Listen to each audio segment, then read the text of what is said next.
안녕하세요. 너무 답답한 마음에 이렇게 사연을 보내게 되었습니다. 주변 지인들에게는 물론 부모님께도 말도 못하고 제가 어떻게 해야 할지도 모르겠습니다. 시작은 제가 결혼을 하면서부터 시작되었어요. 저는 30대 후반이 되면서 실질적으로 결혼을 포기했었어요. 그러면서 일에 더 몰두하게 되었고 회사에서 큰 프로젝트를 부장님 대신 과장인 제가 맡아서 하게 되었어요. 그러던 어느 날 부장님은 소개할 사람이 있다면서 식사 자리를 만드셨고 그 자리엔 경쟁 회사에서 일 잘한다고 소문이 자자한 과장이자 지금의 남편을 만나게 되었어요. 인사를 하고 부장님을 쳐다보니 말씀하셨어요. 우리 회사로 스카우트 되어서 프로젝트에 합류하게 되었어. 그래서 같이 식사나 하자고. 이날 이후 같이 일하며 야근도 하고 서로 고생해서 그런지 감정이 조금씩 생기기 시작했고 연애를 시작했어요. 서로가 늦은 나이였기 때문에 남편은 사귄 지 3개월밖에 되지 않았을 때 결혼하자고 했어요. 하지만 전 1년은 만나봐야 한다는 생각으로 1년 연애 후 40이 넘어서야 결혼을 하기로 했습니다. 남편과 저 모두 못할 줄 알았던 결혼을 한다니 양가 부모님들께서는 반대는커녕 너무 좋아했어요. 순조롭게 결혼하고 신혼여행을 가서 남편과 미래에 대해 얘기하게 되었고 둘 다 나이가 있으니 한시라도 젊을 때 아이를 갖자고 결심했죠. 그래서 신혼여행 때부터 노력하였습니다. 하지만 아이는 금방 생기지 않더라고요. 저와 남편 모두 노산인 것도 있겠지만 일한다는 핑계로 몸을 혹사시키고 규칙적이지 않았던 것도 이유가 되었죠. 매번 기대하고 실망을 하다 2, 3년 후 남편이 제게 그러더라고요. 여보, 매번 이렇게 힘들어하지 말고 우리 같이 병원에 가볼까? 전 그러자고 했어요. 남편은 병원 가는 길에 제 손을 꼭 잡아주며 여보, 당신보다 더 소중한 건 없어. 아기도 삼신 할매가 점지한다고 하잖아. 나는 아기 없어도 여보랑만 함께 한다면 괜찮아. 그러니 너무 걱정하지 마. 라고 하는 남편의 말에 저는 눈물을 흘렸어요. 병원에서 이것저것 검사를 하고 본격적으로 인공수정을 준비했어요. 너무 힘들더라고요. 회사를 그만둘까도 고민했어요. 하지만 쉽게 그만둘 수가 없더라고요. 지금의 내 상황도 너무 힘들지만 내 청춘이 담긴 회사 생활은 정말 치열하게 살았다, 열심히 살았다라는 훈장과도 같은 거였거든요. 남편도 그런 제 마음을 눈치챘는지 회사를 그만두는 건 어떠냐고 묻지도 않았어요. 오히려 너무 힘들면 인공수정을 그만하자고 하더군요. 아이는 부부가 같이 가지는 건데 저만 너무 힘든 것 같다면서요. 제 손을 꼭 잡아주며 자기는 괜찮다고 아이 없어도 괜찮으니까 너무 노력하지 않아도 된다고 하더라고요. 얘기를 듣는데 감정이 너무 복잡했어요. 남편 말대로 다 포기하고 싶은데 저에게 한없이 다정하고 배려 많은 남편의 아이도 가지고 싶었거든요. 울면서 남편에게 사실 나 몸도 마음도 너무 힘들어. 하지만 내가 포기가 안 되는 이유는 당신 닮은 아이, 그 아이에게 당신에게 받은 사랑, 배려 모두 알려주고 싶어. 사람들이 아이 키우는 게 쉽지 않다고 하지만 지금까지 내가 임신하려고 고생했던 날들을 떠올리면 항상 당신이 힘이 되어주고 든든했어. 그래서 포기가 안 돼. 남편은 제 얘기를 듣고 소리 없이 울더군요. 그리고 서로 말은 안 했지만 무언의 언어들이 오고 갔다고 해야 할까요? 이날 이후 저희 부모는 인공수정도 임신도 입 밖으로 꺼내지 않았고 그냥 여느 신혼부부처럼 일 끝나고 들어오면 같이 맥주 한 잔을 했고 쉬는 날엔 뒹굴뒹굴하며 지냈으니까요. 그런데 참 옛 어른들 말씀이 틀린 게 하나도 없더군요. 평소와 같은 날인데 평소와는 다른 컨디션, 너무 힘들고 축축 처지고 잠이 쏟아지더라고요. 그래서 전 감기가 오려나 감기약이나 미리 먹을까 하는 찰나에 친정엄마가 전화가 왔더라고요. 이런 얘기 물어봐서 미안한데 혹시 아직도 임신 노력 중이니? 그래서 전 아니라고 그냥 맘 편히 지내고 있는데 갑자기 왜 그러시냐고 그랬죠. 그랬더니 엄마가 어제 태몽 같은 걸 꿨는데 네가 약손에 반지를 주렁주렁 하고 있길래 엄마가 하나 달랬더니 절대 안 된다고 하면서 손을 품으로 가져가는데 빛이 나더라고. 라고 말씀하시는 거예요. 전 심장이 쿵쾅거렸죠. 그 길로 약국에서 테스트기를 사서 했는데 그 결과 임신이 맞더라고요. 그렇게 노력하고 병원까지 다녔을 때는 안 되던 게 마음 놓고 지내니 삼신할매가 점지해 주셨나 싶었죠. 너무 행복하고 소중하게 잘 지키겠다고 다짐했어요. 그날 저녁 퇴근하고 남편에게 말했고 남편은 왜 아까 회사에서 말하지 않았냐며 너무 얼떨떨하다고 하더라고요. 그리고는 제 몸부터 괜찮냐고 걱정하더라고요. 이런 다정한 남편이 옆에 있으니까 하나도 무섭지 않았어요. 병원에 가서 아기를 초음파로 확인하고 안정기에 들었을 때 양가 부모님께 말씀드렸고 너무 큰 축하를 받았어요. 회사도 임산부 지원 프로그램으로 1시간 늦게 출근, 1시간 빨리 퇴근하며 늦가기 엄마로서 조금씩 아이를 맞을 준비를 했어요. 그렇게 지내다 보니 아기를 낳고 조리원에 들어가며 육아휴직을 하게 되었어요. 집에서 독박 육아였지만 남편은 회식이며 모임이며 다 제쳐두고 퇴근하면 바로 집으로 와서 육아와 집안일을 도왔기 때문에 괜찮았어요. 그렇게 시간이 흐르면서 아기는 돌이 되었고 저의 육아휴직은 끝이 났어요. 복직을 해야 하는데 대기에 걸어놓은 유치원들은 아직 차례가 안 돼서 못 보내는 상황이었어요. 친정엄마가 유치원 될 때까지 봐주시기로 했죠. 친정엄마는 저희 집에 계시면서 아이도 봐주시고 집안일도 해주셨어요. 저희가 쉬는 날이 친정엄마가 쉬는 날이었죠. 그렇게 6개월이 지났고 손꼽아 기다리던 유치원 자리가 생겨 아이가 가게 되었어요. 처음에는 종일반으로 아기를 보냈는데 집에서 지냈던 것과는 다르게 너무 힘들어 보였어요. 그래서 종일반 말고 일반으로 변경하고 친정엄마가 다시 오셔서 아기 화원을 맡아주셨어요. 하지만 저희 친정엄마도 얼마 못 가 두 손 두 발 다 드셨습니다. 한창 즐기면서 사셔야 하는데 다시 육아에 집안일을 도와주시는 게 벅차셨던 거예요. 친정엄마께 너무 죄송하지만 아기를 볼 사람만 구할 때까지 기다려달라고 하고 구하는데 요즘 잘 안 구해지더라고요. 일을 그만둬야 하나 하는데 남편이 육아휴직을 하겠다고 하더라고요. 전 남편에게 괜찮겠어? 우리 회사는 안 그런다 하지만 그래도 회사에서 남자들이 육아휴직 한다고 하면 팀 내에서도 그렇고 회사에서도 별로 안 좋게 생각한다고 하잖아. 그랬더니 남편이 그래도 상관없어. 당신이랑 우리 아기 위해서 선택한 거고 복귀해서도 부당한 대우를 받게 되더라도 나는 당신이랑 우리 아기 생각하면서 버틸 거야. 그리고 이 선택 후회 안 해. 라고 말해주었죠. 남편의 확고한 생각에 저는 동의할 수밖에 없었고 남편의 육아휴직은 시작되었어요.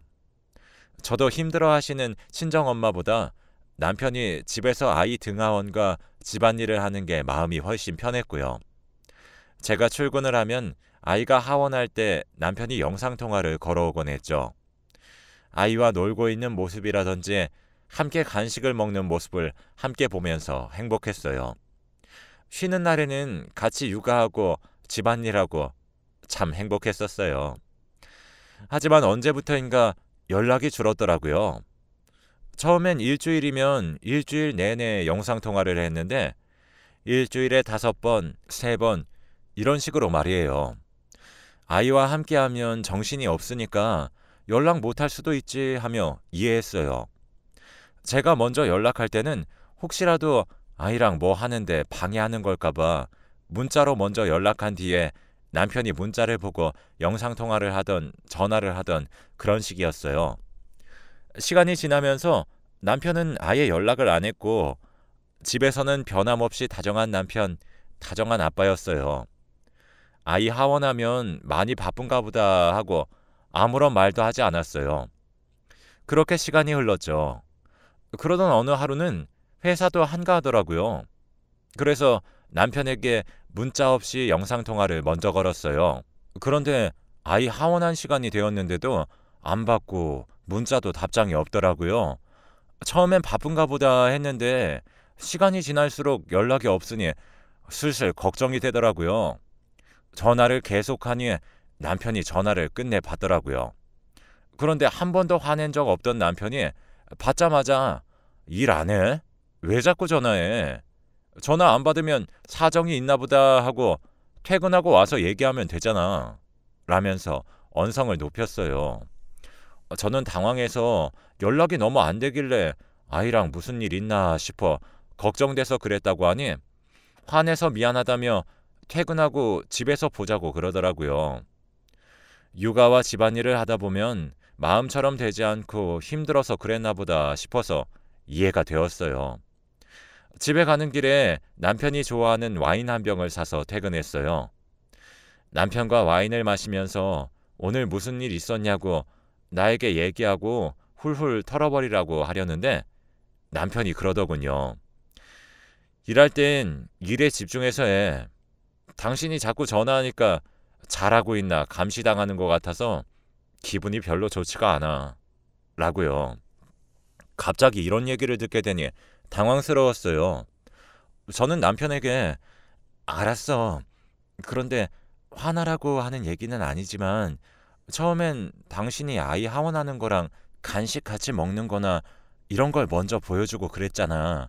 그러다 연락이 뜸해져서 궁금했어. 그래서 연락한 것뿐이야. 당신이 말한 것처럼 감시하려고 그런 건 아니야. 라고 했죠. 남편은 아무 대답도 없이 먼저 잔다고 하며 잠이 들었고 저도 찝찝한 마음으로 잠들었어요. 그 이후 남편 뜻대로 연락은 안 했고 출근할 때 퇴근해서 이렇게 집에서만 얘기를 하게 되었어요. 쉬는 날 아이 방을 정리하다가 유치원 알림장을 보게 되면서 아이의 활동 내역, 유치원 행사들을 알게 되었죠. 유치원 행사에는 아이들의 학예회를 한다며 부모님 모두 오셔서 응원해 주세요 라고 쓰여져 있더군요. 이런 행사가 있으면 남편이 먼저 월차를 쓸 수 있도록 얘기해 줬을 텐데 왜 얘기를 안 해줬을까 싶더라고요. 그래서 남편에게 물어봐야겠다 생각하고 거실로 갔는데 아이가 거실을 난장판을 해놓아서 그걸 치우느라 깜빡했어요. 그리고 시간이 지나 저는 아이 알림장에 써져 있던 날짜에 반차를 쓰고 서프라이즈로 가서 놀래켜줘야지 하면서 아이 유치원으로 향했어요. 행사 시간은 다가오는데 길이 너무 막혔고 반차 말고 월차를 쓰고 그냥 같이 가길 그랬다고 후회하며 유치원에 도착했죠. 제가 도착했을 땐 행사가 거의 막바지였어요. 행사가 모두 끝나고 하나둘 엄마 아빠 손을 잡고 나오는 아이들 중 저희 아이는 한 손엔 남편, 한 손엔 유치원 선생님 손을 잡고 있더군요. 전 너무 놀라서 심장이 뛰었지만 침착하게 아무것도 못 본 것처럼 아이 앞에 엄마 왔다 짠 하며 나타났어요. 남편과 유치원 선생님은 당황하더군요. 남편은 저를 보자 어떻게 온 거냐며 묻기 바빴어요. 유치원 선생님은 생글생글 웃으며 처음 뵙네요. 학예회 뒷정리 때문에 다음에 또 뵐게요. 하고는 황급히 들어가더군요. 저는 유치원 선생님에게 간단히 목례를 하고 말았죠. 그리고 남편에게 아이 방 청소하다 알림장에 학예회 한다고 되어 있길래 서프라이즈로 놀래켜 주려고 왔지. 안 반가워? 하고 물었더니 남편은 대충 반갑다고 대답한 뒤에 집에 가자고 하더군요. 집으로 가는 길에 아까 유치원 선생님은 처음 뵙는데 누구인지 물었습니다. 시간제 선생님이라고만 하고 말을 아끼더라고요. 저는 남편이 너무 수상했어요. 그래서 그 다음날 유치원 담임 선생님께 전화를 해서 물어봤어요. 어제 학예회 갔었는데 담임 선생님이 아니라 처음 본 선생님 손을 잡고 있던데 혹시 아이 담임 선생님이 바뀌었냐고요. 담임 선생님은 바뀌지 않았고 유아교육과를 다니는 대학생들이 실습으로 나와 있다고 하시면서 너무 신경 쓰지 않으셔도 된다고 하더군요. 말 그대로 실습생이기 때문에 담임 선생님을 도와주거나 등하원만 해주는 게 끝이라고 하면서요. 저는 알겠다고 하고 전화를 끊었는데 갑자기 기분이 쎄하더라고요. 그래서 그날 기다렸다 아이 하원 시간에 맞춰 남편에게 전화를 했어요. 하지만 역시나 받질 않더라고요. 그래서 받을 때까지 했어요. 그랬더니 남편이 성질을 내며 받더라고요. 전 마음을 다잡고 그냥 생각나서 아이 하원은 했어? 그랬더니 아, 이런 걸로 전화하지 말랬지 하며 전화를 끊어버리더군요. 화가 난 저는 남편에게 계속 전화했지만 받지 않았어요. 퇴근 후 집에 들어가 남편에게 그런 식으로 전화를 끊으면 어떻게 하냐, 무슨 일 있는 거냐 했더니 저번에도 말했듯이 감시하는 느낌이라 싫다는 거예요. 전 너무 화가 나서 내가 정말 급해서 당신한테 전화했는데 감시받는 느낌이라 전화 안 받아서 내가 잘못돼도 좋아? 라고 물으니 남편은 회사에 있는데 뭘 하더군요. 예전의 남편이 아니었어요. 저는 뭔가 잘못되었다는 느낌을 받았고 며칠 동안 남편을 지켜보고자 회사에 휴가를 냈어요. 휴가 낸 기간 동안 출근하는 척 친정집으로 갔고 아이 하원하는 시간엔 택시를 타고 아이의 유치원 근처로 갔어요. 하지만 별 특이사항은 없었고 그냥 하원시키고 아이와 장을 보고 집에 가는 그런 루틴이었어요. 제가 너무 예민했나 싶어서 남편에게 미안하더라고요. 휴가를 괜히 썼다 싶었는데 휴가 쓴 김에 친정엄마랑 시간도 좀 보내고 남편도 본인만의 시간을 갖게 해줘야겠다 생각했어요. 그리고 다음날 또 출근하는 척 친정집으로 가서 엄마와 쇼핑도 하고 맛있는 것도 먹었죠. 그러다 보니 하원 시간이 돼서 유치원으로 갔어요. 가면서 전화했지만 역시나 받지 않았어요. 매번 남편이 아이를 데리러 가는 길에 있던 저는 남편이 나타나면 제가 아이를 볼 테니 그동안 힘들고 지쳤던 것들 풀고 오라고 얘기할 참이었어요. 하지만 하원 시간이 되었는데도 남편이 보이지 않더라고요. 그래서 전 유치원 앞으로 갔는데 남편이 택시에서 손에 뭘 한가득 들고 내렸고 누굴 보면서 쇼핑백을 흔드니까 아이의 손을 잡은 부담임이 나오더라고요. 부담임은 그 실습생이에요. 부담임은 하나만 뺀 나머지를 유치원 안으로 들고 들어갔고 전 더 이상 참지 못하고 그 자리로 달려갔어요. 내 남편에게 지금 뭐 하는 거냐고, 당신은 지금 뭐 하고 있는 거냐고 물었어요. 둘 다 너무 당황하더라고요. 남편은 어쩔 줄 몰라 하며 설명을 하겠다고 하고 부담임은 유치원 안으로 쌩하니 들어가 버리더라고요. 저는 너무 화가 났어요. 사실 조금은 눈치채고 있었어요.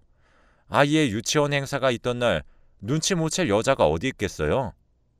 하지만 제가 잘못 본 거라고 믿고 싶었고 다시 한번 확인을 해보고 싶었어요.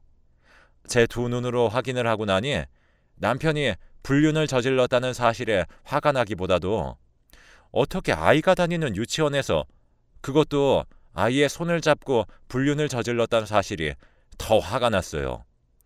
아이를 친정집에 잠시 맡기고 집에서 남편과 얘기를 했어요. 언제부터였는지, 어떻게 아이의 유치원 선생님과 그렇게 된 건지부터 알고 싶었죠. 남편은 한동안 말이 없다가 결심한 듯 말을 하기 시작했어요. 남편은 당신에게 당당히 육아휴직을 하겠노라 하고 육아랑 집안일을 하는데 너무 힘들더라. 장모님이 계실 때 당신이 육아휴직 했을 때 내가 했던 일만 생각하고 충분히 해낼 수 있을 거라고 생각했었어. 하지만 막상 나 혼자 오롯이 육아와 집안일은 벅차더라고. 물론 당신이 쉬는 날이랑 퇴근하고 많이 도와줬지만 너무 힘들었어. 라고 하더라고요. 이 얘기를 듣는데 전 남편이 너무 답답해서 말했어요. 그래, 나도 알아. 육아, 집안일 힘들지. 회사 일이 더 쉬울 정도니까.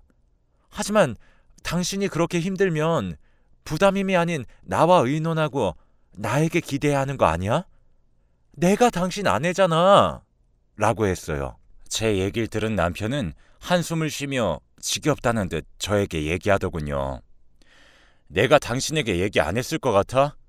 힘들다는 내 한마디에 당신은 당신이 회사 그만둘 테니 육아휴직 그만해도 좋다고만 하잖아. 나는 그런 해결책은 필요 없었어.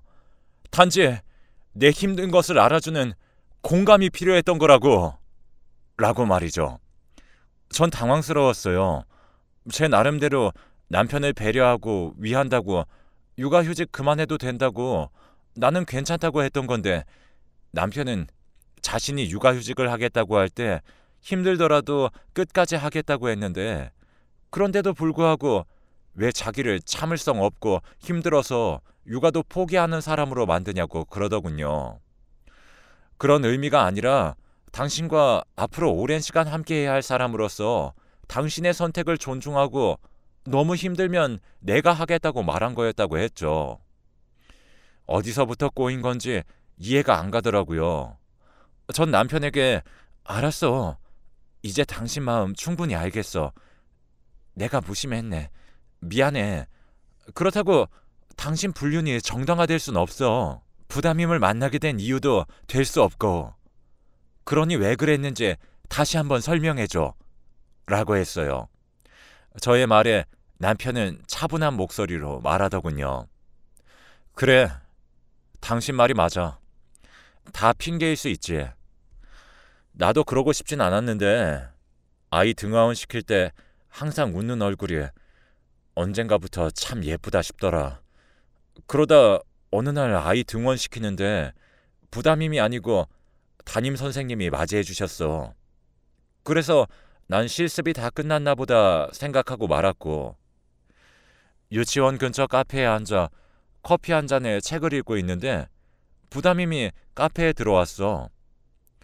우리 아이 부담임이니 먼저 가서 인사했고 커피 한 잔 내가 사겠다고 했지. 그러다 보니 자연스럽게 같이 앉아서 커피를 마시게 되었어.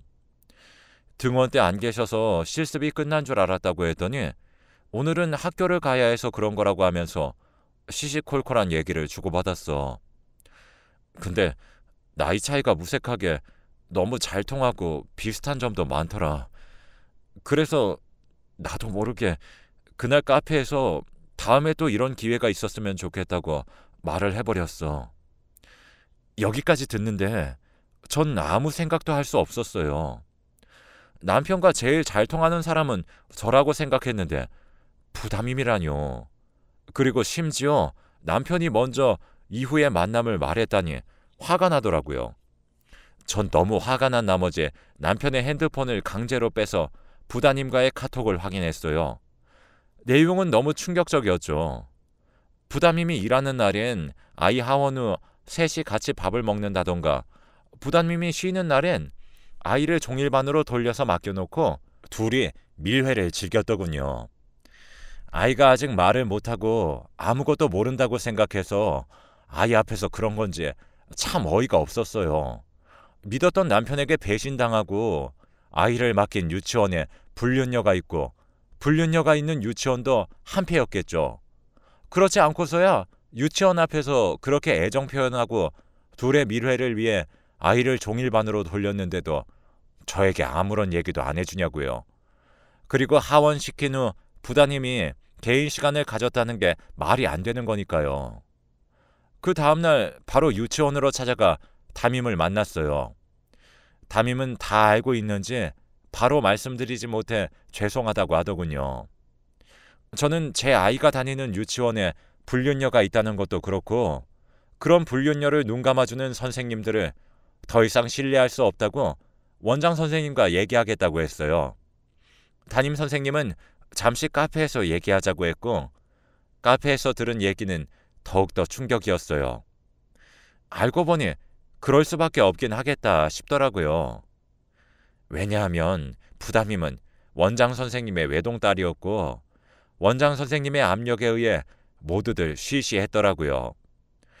딸아이가 불륜녀인 것이 알려지면 딸의 앞길도 유치원도 모두 안 좋아지니 다들 잘리고 싶지 않으면 두고 보라고 협박하셨대요. 그래서 그랬던 것이라면서 너무 죄송하다고 하더군요. 부담임 실습 취소시켜서 유치원 선생 못하게 하겠다는 생각으로 달려온 거였는데 너무 허무하더라고요. 하지만 물러설 수 없었고 원장 선생님과 얘기를 했어요. 당신 딸과 내 남편이 불륜을 저질렀다고. 나는 내 남편 단속할 테니 딸 단속 부탁드린다고요. 하지만 원장 선생님은 단속하실 것 없고 서로가 싫어지면 헤어지겠죠. 하지만 더 끈끈해진다면 어머님이 포기해 주세요. 아이도 저희 딸을 잘 따르고 하니 아이도 저희가 키우면 됩니다. 당당한 태도와 말에 전 제가 아무 말도 할 수 없었고 그냥 집으로 왔어요. 그날 이후 남편은 아무 말도 안 하고 제 눈치만 보며 생활하고 있어요. 남편에게 무슨 생각이냐고 대체 어떻게 하려고 그러냐고 했었는데 한참이나 아무 말이 없더니 이혼 서류를 가져왔더군요. 그런 남편을 보니 있는 정 없는 정 다 떨어져서 서류를 작성해주며 대신 아이의 양육권은 줄 수 없다고 말했어요. 남편은 아빠 없는 아이보단 새엄마랑 사는 아이가 더 낫다며 남편도 양육권을 포기하지 않더라고요. 그렇게 저흰 이혼 소송을 시작했어요. 변호사는 불륜을 저질렀고 아이가 어리기 때문에 제가 이길 확률이 높다고 하더군요. 남편과 결혼해서 다정한 면에 너무 좋았고 임신 때문에 서로가 너무 힘이 되어 주어서 좋았는데 결국 한순간에 무너져 버렸네요. 주위 사람들에게는 제 이야기 말하지 못했어요. 엄마에게도요. 제가 아직 휴가 기간이라 아이를 유치원에 보내지 않고 데리고 있지만 휴가가 끝나면 아이를 친정에라도 맡겨야 하는데 어디서부터 어떻게 얘기를 해야 할지 막막하네요. 제 이야기를 들어주신 모든 분들께서 마음으로 저에게 응원을 해주세요. 용기 내서 얘기할 수 있도록 소송에서 이겨 아이와 제가 다시 행복하게 지낼 수 있도록요. 닉네임 뒤에 숨어 저의 사연을 말했지만 이렇게라도 말할 수 있어서 어느 정도 속이 뚫리는 기분이에요. 그리고 다음엔 아이와 행복하게 지낸다는 밝은 사연으로 다시 남길게요. 지금까지 제 사연 들어주셔서 감사하고 모두 건강하세요.